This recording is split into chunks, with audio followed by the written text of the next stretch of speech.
Halo semua, apa kabar? Ya, berjumpa lagi dengan saya Erwin Supandi dari channel YouTube Winner Stocks Indonesia. Bagaimana kabar Bapak Ibu trading hari ini?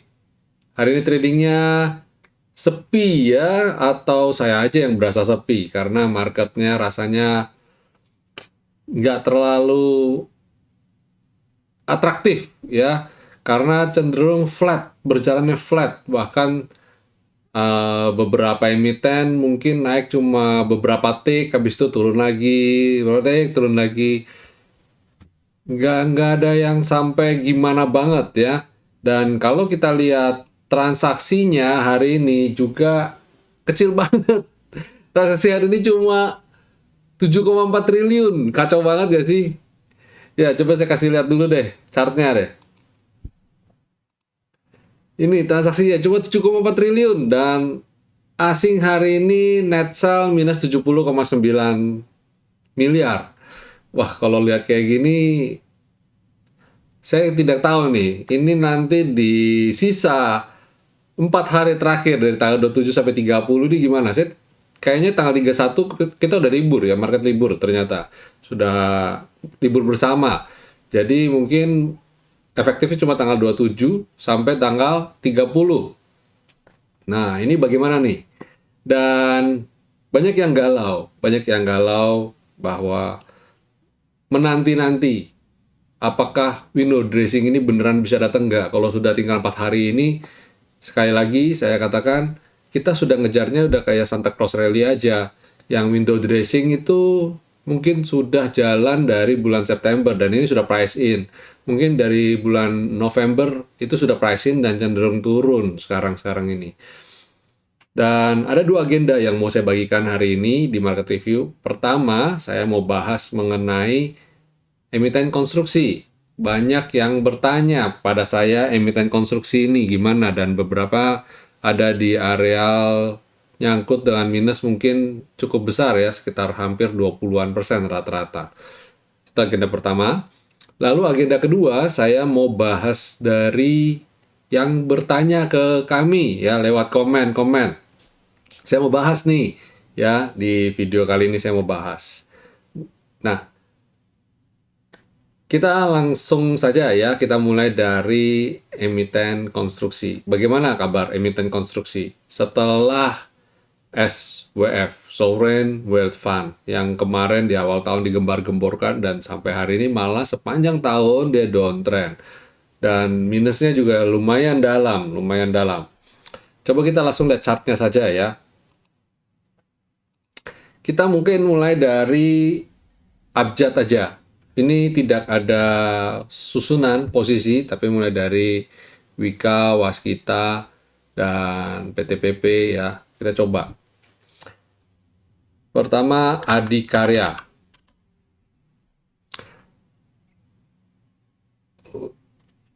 Kok tiba-tiba berubah? Nah, ini Adikarya ya. Adikarya ini kalau kondisi seperti ini gimana? Area di mana sih areal supportnya ini? Apakah masih bisa turun? Lagi kemarin saya sempat kolaborasi dengan tanyasaham.com, kita live IG, dan saya katakan waktu itu iseng, kalau mau nawar kan konstruksi itu kalau mau nawar di level berapa sih Pak? Saya bilang 50%-nya aja gitu loh. Di level berapa? Kebetulan bukan konstruksi, tapi level waktu itu yang tanya kan Adi. Saya bilang sekitar 50% deh, saya bilang gitu. Nawar 50%. Sebenarnya bukan asal, sebenarnya saya mengacu pada ada satu website yang sering kali saya gunakan sebagai acuan untuk menghitung fundamental.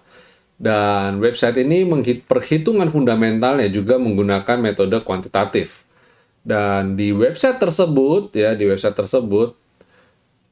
Adikarya dikatakan bahwa level fair value-nya ada di harga sekitar 400-an, dan saat ini Adikarya ada di level 900-an. Berarti benar ya, sekitar 50-an persen. Maksudnya bukan fair value, tapi gini. Fair value Adikarya sebenarnya levelnya 1900 dan harga saat ini 900. Nah, dia itu kayak kasih kalau dibilang murah itu di harga berapa? Itu namanya bintang 5 ya. Harga bintang 5-nya dia. Kalau murah itu di level berapa? Nah, dikatakan bahwa kalau murahnya dia Adikarya itu ada di level 400 rupiah.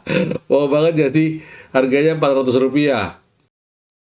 Nah, ini dia nih tabelnya. Ini saya ambil dari Morningstar Analysis ya. Ini website dari morningstar.com, dan website ini mengkhususkan diri untuk menyajikan data-data fundamental dan lebih ke arah kuantitatif. Dia lebih fokus sebenarnya market Indonesia nggak terlalu di cover dengan detail ya. Ya mirip-mirip kayak Bloomberg lah, cuma ini mungkin versi kuantitatifnya. Kalau Bloomberg kan berdasarkan perhitungan para analis ya, bukan analisis sih.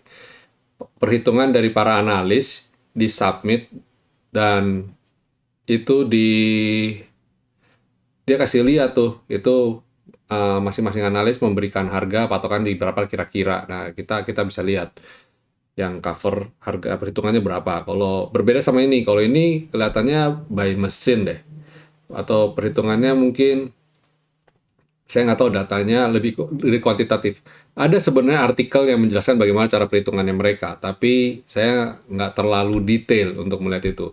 Saya lebih patokan pada chart sebenarnya, dan ini hanya sebagai second opinion saja. Dan nih seperti Bapak Ibu lihat ya di chart ini, bahwa Adikarya itu dia fair value-nya 1930. Ini fair value yang Bapak Ibu bisa lihat, yang ada tulisannya fair value itu ya, itu harga idealnya. Dan saat ini harga close berdasarkan data ini saya ambil, dia bilangnya di 900. Padahal Adikarya kita tahu harganya, oh ya memang di 900 ya. Jadi itu sudah terdiskon sebesar 54%.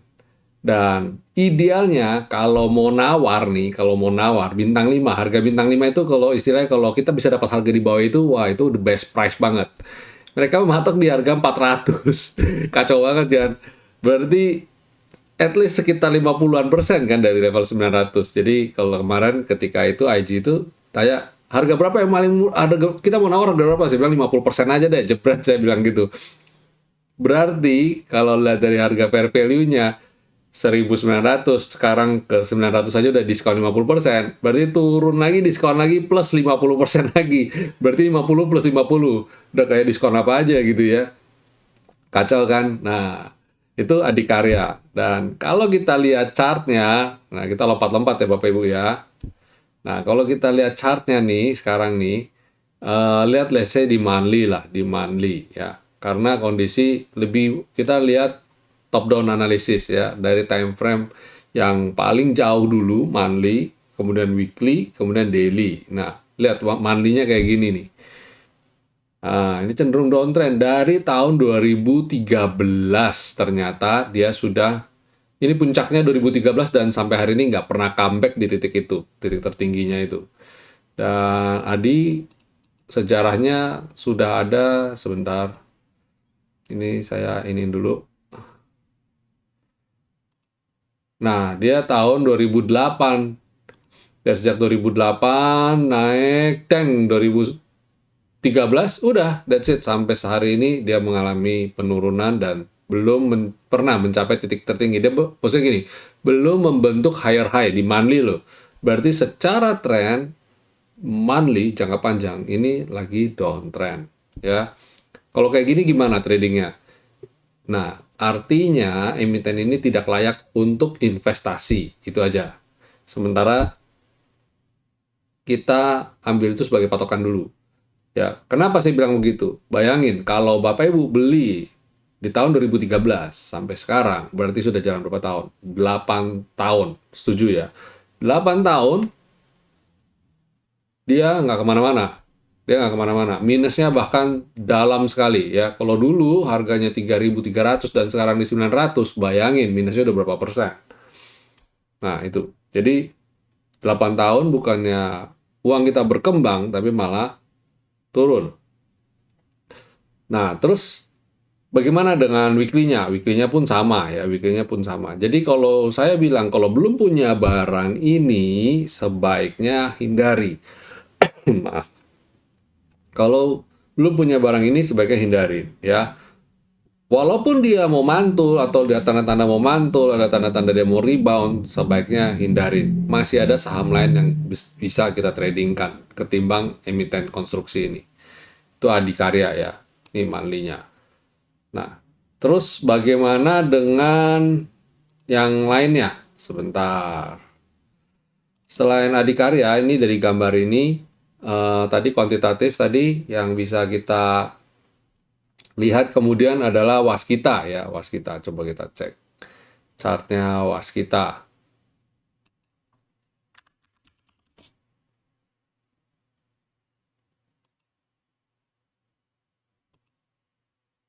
Ini Waskita. Kalau Waskita berdasarkan tabel tadi ya, fair value-nya di sekitar 1.200 dan harga terakhir yang tercatat di Morningstar itu 765 dan harga bintang 5-nya ada di level 696. Nah, kondisi saat ini dia terdiskon sebesar 39%. Nah, kalau harga bintang 5-nya kan harga 690-an, berarti sekitar 700. Dia selisihnya nggak banyak, selisihnya sekitar 70-an rupiah saja. Nah, kalau saya bilang Waskita, secara fair perbandingannya harga discounted ya, harga diskonnya itu sudah murah. Kenapa? Karena harga hari ini 765 dan harga bintang 5-nya senilai 700 itu kan nggak jauh, cuma sekitar 65 sampai 70 poin doang. Itu kalau kita beli di level ini berarti layak beli.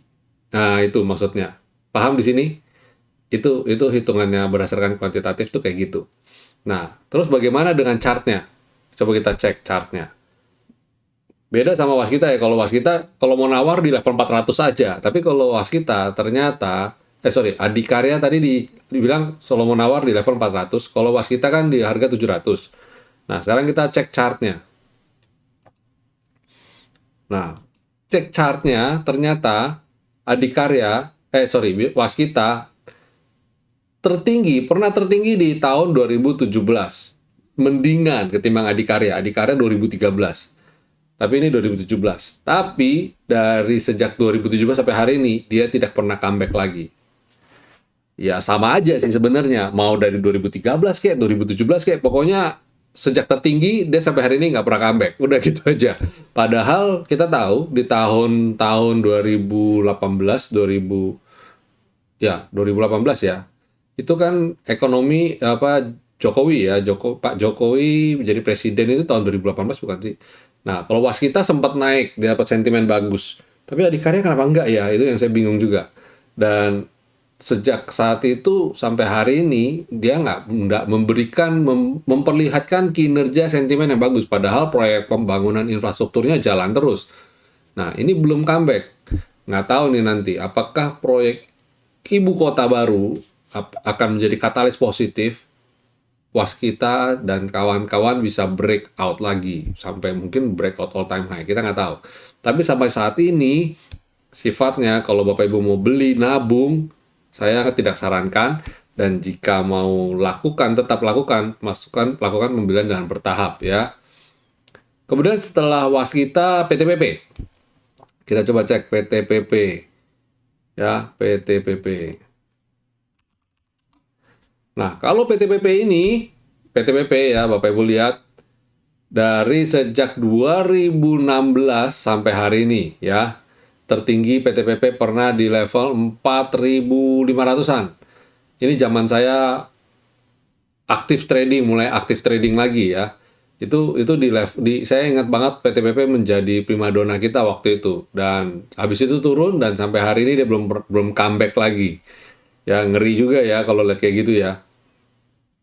Bahkan di titik hari ini nih harga PTPP di level 980 dibanding tertinggi ketika sempat di awal 2021, itu minusnya sudah lebih di atas 100%. Bayangin, ya. Di atas 100% minusnya gimana rasanya itu ya? Waduh, ngeri banget itu.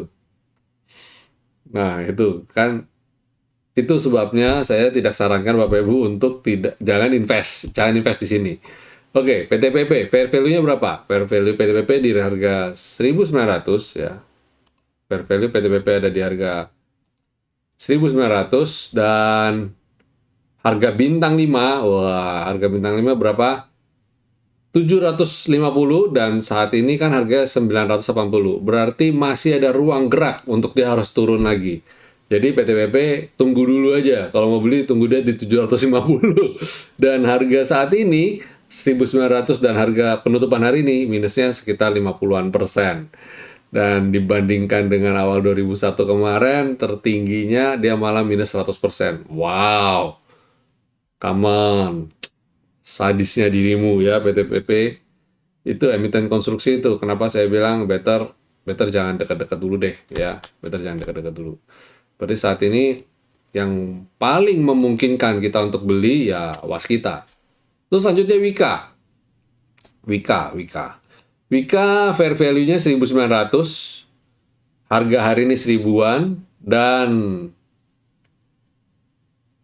harga bintang 5-nya 800, berarti masih potensi turun lagi ya. Dari nilai fair value sampai harga penutupan hari ini itu terdiskon 45%. Ya, terdiskon 45%. Tapi Wika masih menyisakan ruang gerak, masih bisa turun lagi ya, masih bisa turun lagi. Jadi saya bilang sih ini ya. Kalau saya bilang sih tetap nawar aja dulu ya. Tadi harganya fair value-nya di sekitaran berapa tadi? Sekitar 800-an ya. Jadi kalau harga sekarang 1.000, kalau mau nawar ya di sekitar 800-an. Itu pun tidak menjanjikan. Kalau Bapak Ibu dapat bintang 5, dia masih bisa naik lagi. Sebenarnya kelihatan sih dari chart ini. Kalau kayak Wika nih, dia 850-an kan. Nah, ini ternyata dia pernah kena 800 mantul, 800 mantul. Berarti sejalan ya. Berarti harga kuantitatif dari Morningstar sama kita sejalan. Berarti memperlihatkan bahwa memang mantulnya di harga itu. Maksudnya IHSG juga memperlihatkan dia mantul di level itu, harga itu ya. Nah, itu kalau lihat kondisi kayak gini, nawar aja. Siapa tahu dia, ini kan posisi dia belum mampu breakout lagi ya.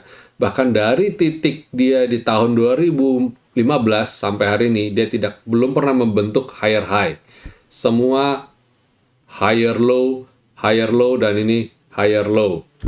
Dan cenderung bikin lower low lagi. Jadi masih saat ini trennya masih downtrend berat. Saya bilang hindari dulu, jangan beli saham ini untuk trading ya. Ingat Bapak Ibu, jangan beli saham ini untuk trading. Sebaiknya hindari dulu. Kalau mau trading di emiten-emiten konstruksi ini hanya untuk trading pendek dulu, manfaatin momentum dia rebound pendek. Terus bagaimana dengan emiten konstruksi yang swasta? Kayak contoh Nusa, Degik, terus hari ini BEPS, terus ada kalau nggak salah PTDU dan lain-lain. Itu bagaimana? Kalau yang kayak gitu, yang valuasinya jumbo, BUMN aja kinerjanya kayak gini. Terus bagaimana dengan yang swasta? Kalau yang swasta tergantung sentimen ya. Kalau ada goreng-gorengan ya, gorengan kriuk-kriuk ya asik aja gitu, kayak BEPS hari ini bisa membentuk all time high lagi. Tapi itu kan momentary aja, dia hanya based on momentum ya, nggak selalu dan tidak bisa kita anggap berarti dia akan naik terus. Saya rasa BEPS sudah hati-hati ya, udah warning. Kita juga tadi di webinar juga udah ngomong, sudah harga udah cenderung price in, sell on strength. Dan nyatanya ketika tadi saya ngomong webinar itu, waktu itu harganya masih saya ngintip masih 5.700, di rentang 57 sampai 5.625. Ya itu. Nah, dan penutupan di 5.325 kalau nggak salah. Jadi kalau yang nggak jualan ya sayang juga ya, padahal kita warning di webinar untuk jualan BEPS itu. Ya, oke. Ini itu analisa saya ya. Terlepas dari yang sudah punya mau cut loss atau enggak, kembali ke masing-masing. Saran saya tetap kalau Bapak Ibu nggak tega untuk buang semua, saran saya jual separuh dulu, itu lebih bijak ya. Sembari kita switch, kita pindah ke emiten-emiten yang kinerjanya lebih baik daripada emiten konstruksi ini. Oke? Ya, kita lanjut ke market review ya. Setelah market review, jangan buru-buru ditutup karena kita ada rekomendasi juga loh, dan ada ulasan. Nah, sebelum saya nanti jangan jangan lupa ya, nanti ada ulasan untuk yang bagian tanya di komen. Nanti kita akan ulas setelah rekomendasi. Dan market review bagaimana? Kondisi hari ini kita sudah tadi sempat singgung-singgung ya, sempat singgung-singgung. Ini minggu ini ya IHSG bergerak sempit ya, ruang geraknya sempit, arealnya sempit.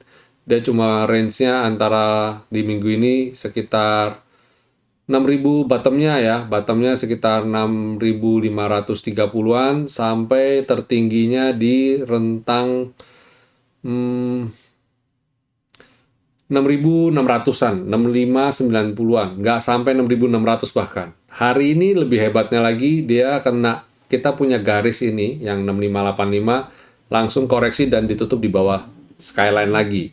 Yang artinya, kalau kita lihat candle weekly-nya dan monthly, dia cenderung masih akan terkoreksi. Harapan saya, dia IHSG di minggu depan dia bisa rebound, segera rebound. Tapi kalau seumpama dia ditutup di level 6.480, wow, ini awal tahun ngeri-ngeri sedap.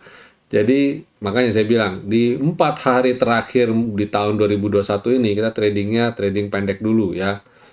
Ini coba saya kasih lihat chartnya. Nah ini chartnya ya. Kita rentang tradingnya masih pendek banget nih. Ya rentang tradingnya masih pendek banget. Jadi hati-hati aja. Dan transaksinya juga volume low 7,4 triliun dan asing net sell minus 70,9 miliar. Bagaimana dengan sektoralnya? Coba kita cek sektoralnya. IDX Basic. Wow, keren ini. Sempat rebound tadi ya, sesuai kita punya analisa kemarin. Sempat breakout bahkan, tapi dia ditutup di bawah ini. Besok kalau dia breakout bisa lanjut. Nah, ini anti badai. Secara IHSG-nya kinerjanya kurang bagus, dia malah oke banget ya. IDX Basic, terus Consumer Cyclicals bagaimana? Wow, big applause ya. Ini juga keren banget. Nonton video market review kita kemarin, kita juga rekomendasikan salah satunya adalah sektor ini, Consumer Cyclicals ya. Anti badai juga. Jadi dalam 4 hari terakhir fokus sama sektor yang posisinya lagi trending. Terus sektor energi, nah ini sektor energi ya didorong oleh Adaro nih, motor penggeraknya hari ini, keren banget. Terus kemudian ada sektor finance, bagaimana dengan sektor finance? Nah ini yang jadi bobot pemberat indeks hari ini kena selendang dan dia koreksi ya. Pada dasarnya selama dia masih di atas skyline sih aman-aman aja sih, dia masih bisa comeback lagi. Moga-moga bisa segera comeback ya. Sektor healthcare jebol ya, jebol nih, kacau nih sektor healthcare. Turun lagi. Nah, seperti saya bilang, COVID-nya membaik, ininya malah turun. Aduh, kacau banget nih. Sektor industri, ya bikin galau, tapi dia selama dia tidak buat lower low, saya bilang momentum ini masih dimanfaatkan, kita manfaatkan untuk buy on weakness aja. Kemudian sektor infrastruktur, wow, nguji support lagi ya, Villain. Moga-moga bisa segera mantul nih sektor infrastruktur ini. Terus consumer non-cyclicals ya, kemarin kita sudah bilang dia sempat tertahan, support dan hari ini membentuk candle biru tua. Moga-moga besok bisa lanjut lagi ya, segera lanjut lagi ini. Consumer non-cyclicals. Terus habis itu ada properti. Wow, persis ya, persis. Nguji support. Wah, ini ngeri juga ini. Moga-moga bisa segera mantul. Tapi saran saya hindarin dulu. Ini saran saya termasuk salah satu yang dihindari ya. Sama halnya dengan emiten konstruksi ini. Ini kayak masuk masuk di sini nih. Masih masuk apa enggak, saya lupa juga. Tekno juga hindari saham-saham downtrend gini yang di bawah selendang, hindari dulu ya. Jangan gegabah untuk buru-buru masuk. Jangan merasa ini sudah murah dan entry di HK lagi. Waduh, itu kacau banget ya. Jangan. Transportasi seperti yang sudah bilang kemarin, saya sudah warning, sell on strength ya. Ini jual ya, jangan ditahan-tahan dulu. Oke, berarti kalau lihat dari kayak gini, yang anti badai, sektor anti badai ada di basic, consumer cyclicals, dan energi. Tiga ini anti badai di tengah kondisi IHSG, dia penopangnya. Kemudian sektor finance mungkin bisa jadi kuda hitam. Kenapa? Karena dia lagi disupport dan potensi untuk mantul juga. Sama halnya dengan infrastruktur dan yang lain sebenarnya. Tapi yang sama consumer non-cyclicals juga mungkin potensi juga. Jadi kuda hitam ya selain ada di finance dan consumer non-cyclicals ini. Moga-moga bisa minggu depan bisa comeback, bisa bagus ya. Kita tutup IHSG di level all time high. Syukur-syukur bisa 7.000. Syukur-syukur, itu doa kita ya. Oke, setelah ini kita masuk ke rekomendasi. Ada apa aja yang kita bisa rekomendasikan Bapak Ibu di mengawali minggu depan ya di hari Senin. Pertama adalah Tower. Ini sudah sideways lama. Saya rekomendasi ini semata-mata hanya karena ini sudah sideways lama ya. Kalau lihat chartnya, dia sudah di support sebenarnya. Ini kalau rebound, ini akan menarik sekali, akan bagus. Ini lebih less resiko lah ya. Terus habis Tower ada Harum.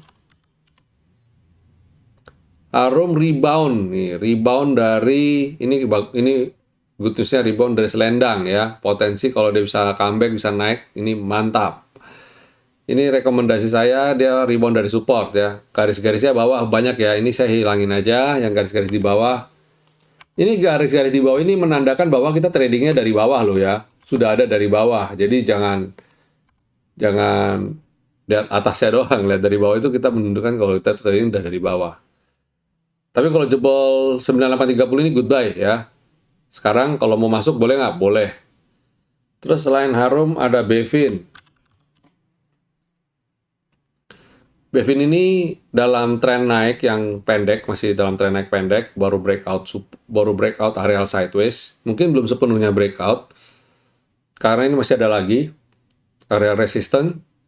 Dan saat ini dia tertahan di rebound dari selendang. Kalau dia bisa naik di atas 1145, bagus ya. Atau bisa breakout di atas ini, lebih bagus lagi nih.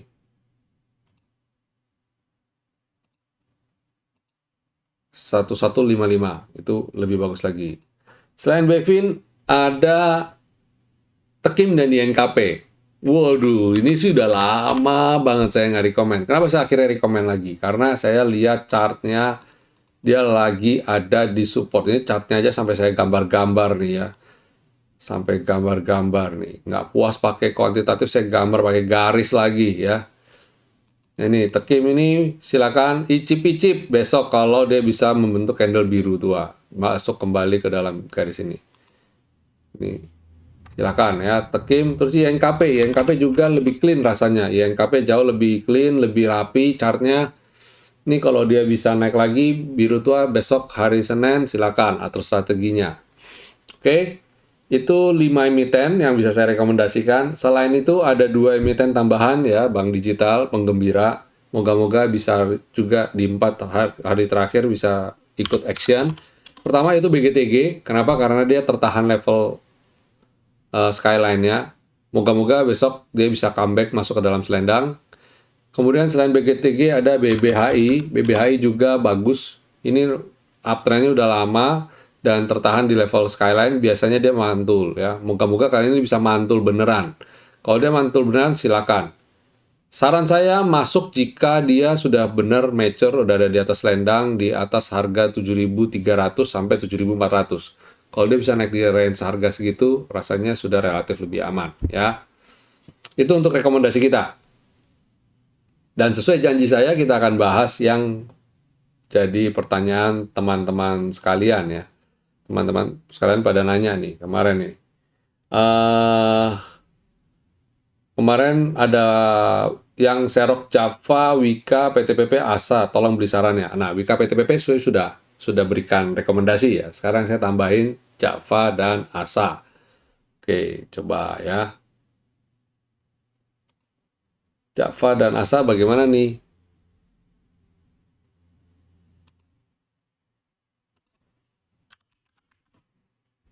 Java mungkin sentimennya bisa sedikit bagus karena harga telur naik terus ya. Tapi masih di sideways juga ternyata, dia masih di bawah juga. Nah ini Java.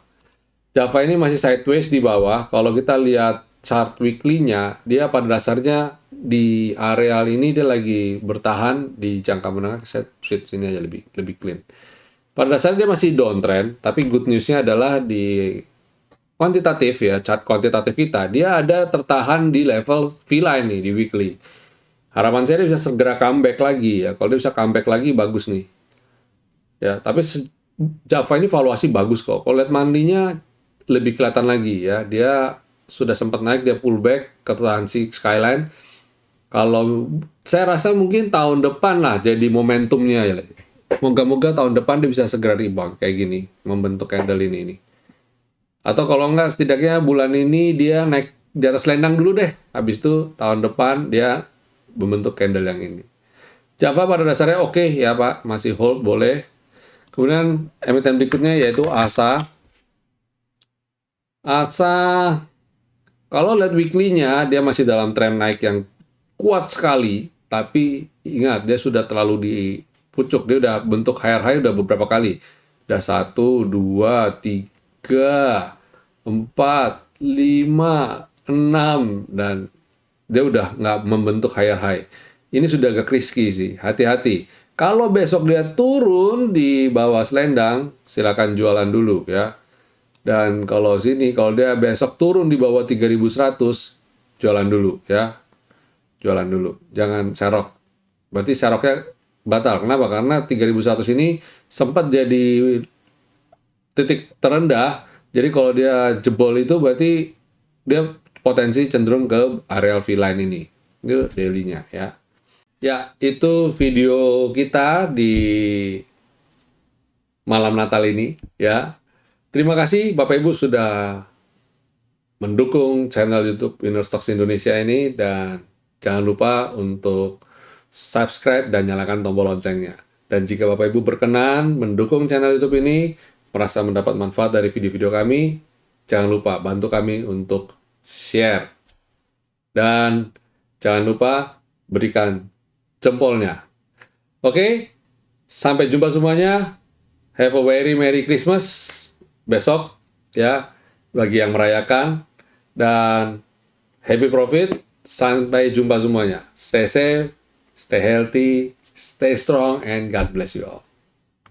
Good night.